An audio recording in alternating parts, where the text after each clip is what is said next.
Hey guys, welcome back to our new blog. দিনটা আজকে মঙ্গলবার। সকাল সকাল ঘুম থেকে উঠে রেডি ফেডি হয়ে বেরিয়ে পড়েছি। আজকে আমার খুব স্পেশাল একটা জায়গায় যাব। চলে এসেছি সোদপুর স্টেশন থেকে ট্রেন ধরে নেব। আর স্পেশাল জায়গায় যেতে গেলে স্পেশাল পার্সন নিয়ে যেতে হয়, তো আমার স্পেশাল পার্সনের সাথেও দেখা হয়ে গেল। সারা ট্রেনে গল্প করতে করতে নৈহাটি স্টেশন পৌঁছে গেলাম। আশা করি এবার বুঝে গেছো কোথায় এসেছি।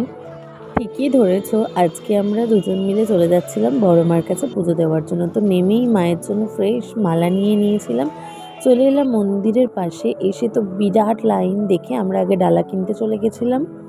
মায়ের জন্য ডালা নিয়েই চলে গেছিলাম আমরা লাইনে। তারপরে অনেকক্ষণ লাইন পেরিয়ে আমরা প্রবেশ করলাম মন্দিরে। তোমরা সবাই বড় মার দর্শন করে নাও। জয় বড় মা। আজকের ভিডিওটা এখানেই শেষ করছি। দেখা হবে নতুন কোনো ব্লগে। তো ভিডিওটা ভালো লাগলে লাইক কমেন্ট শেয়ার করো, আর চ্যানেলে নতুন হলে একটু সাবস্ক্রাইব।